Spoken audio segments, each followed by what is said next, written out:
తెలంగాణలో అందున ఆర్మూర్ల రాజకీయము మస్తు హాట్గా నడుస్తున్నదులా.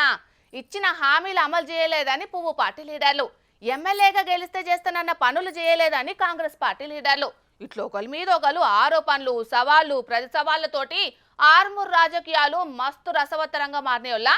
మరి ఆ ముచ్చట మీద నజరేద్దాం పాండ్రి. इस का जवाब आज मिलेगा, इस का जवाब आज मिलेगा. రాముడి సంతానంకు రావణుడి సంతానంకు ఈరోజు జరిగే పోరాటం ఆర్మూర్లో. ఈరోజు ధర్మం ఒకవైపు, అధర్మం ఒకవైపు. వామ్మో, ఎమ్మెల్యే రాకేష్ రెడ్డి మామూలు ఫైర్ మీద లేడు కదా. ఏకంగా కట్టెలు గుత్పలు పట్టుకొని పెద్ద సైన్యాన్ని ఎంబడి పెట్టుకొని సిద్ధంగా ఉన్నాడు కదా. ఎవరు వస్తారో రానన్నట్టుగా. మాటలే కాదు, అవసరం అయితే చేతలసుతం చూపిస్తాడన్నట్టే. దాడికి వచ్చిన వాళ్ళు చూస్తేనే అదిరిపోవాలన్నట్టే సైన్యంతో సై అంటున్నాడు రాకేష్ రెడ్డి.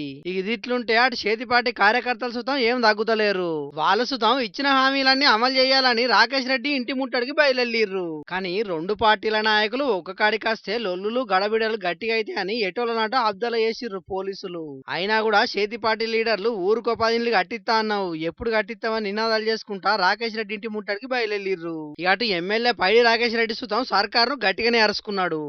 ఈ ఉద్యోగాలు లేకపోతే ఇప్పుడు ఎంట్రీని తాగమంటావా? ప్రజాస్వామ్యంలో ఇవన్నీ మాటలేదు. ఎంట్రీని తాగి సాగమంటాడు ఏ రాజైనా ఏ ప్రజాప్రతినిధి అయినా. ఆ ప్రజలు ఆ నిరుద్యోగులు ఇల్లు కడుపు కట్టుకొని తిరిగినారు గెలిపించిన దానికి ఎంట్రీని తాగమంటావా? గెలిపించిన దానికి బాయిల దూకమంటావా? రైతులే కదా నేను గెలిపించింది నీ మోసపు వాగ్దానాలకు. రైతులని రక్తం చల్లుతుంటావా? రైతులు కన్నీళ్లతో నేడుతున్నారు, పంటలు ఎండిపోయినాయి, నాట్లు వేయక మొత్తం అన్ని రకాలుగా సమస్యలు. రైతులకు ఈ రకంగా మాట్లాడు, రక్తం చల్లుతా, కొవ్వు చల్లుతా. ఒక ముఖ్యమంత్రి మాట్లాడే రాజ్యాంగ భాషన. ఇచ్చిన హామీలు అమలు చేయమంటే గిట్ల తిడతారా, గిట్ల బెదిరిస్తారా? గిదేం భాష, గివేం తిట్లు? ఒక ముఖ్యమంత్రి మాట్లాడేది గిట్లనే ఉంటుందని గట్టిగానే అరుచుకున్నాడు. ఇక ఇదే కాదు, తెలంగాణ ప్రజలకు ఈరోజు చెప్తున్నా, ఒకవేళ తులం బంగారం ఇవ్వకపోతే ఎక్కడ కాంగ్రెస్ నాయకులు కనబడతల మెడల చైన్లు కూడా తీసుకోండి, ఏమి తప్పు లేదు. లేకపోతే ప్రభుత్వం నుంచి విన్నారు కదా, హామీ ఇచ్చినట్టు తులం బంగారం ఇస్తే సరే, లేకుంటే మాత్రం కాంగ్రెస్ నాయకుల మెడలకెంచి బంగారు గొలుసులు గుంజుకోండి పిలిపించిండు రాకేష్ రెడ్డి.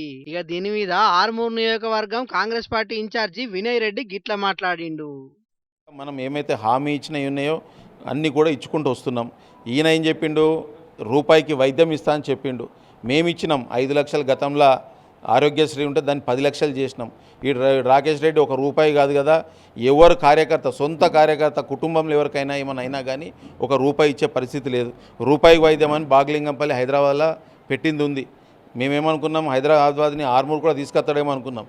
దాన్ని కూడా మెల్లగా ఏం చేసిండు, అది కూడా ఎత్తేసిండు.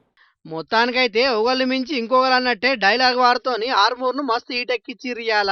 ఇలా ఊపు చూస్తుంటేనైతే ఆ వేడి ఇప్పట్లో చల్లబడతట్టే లేదు గాని, లీడర్లంటే అభివృద్ధిలో పోటీ పడాలి. ఒకళ్ళు చేసిన దానికి ఇంకొకరు డబుల్ పనులు చెయ్యాలి. అంతేగాని ఇట్లా లేని సవాళ్ళు వేసుకుంటూ ఆగం చేస్తే వాళ్ళకేం ఫాయిదా అవుతుందో తెలియదు గాని, కామన్ జనాలకు మాత్రం ఒరిగేదే ఉండదు. కాబట్టి ఇప్పటికైనా లీడర్లు దాన్ని బట్టి మెసులుకుంటే అందరికి మంచిది. ఏమంటారులా?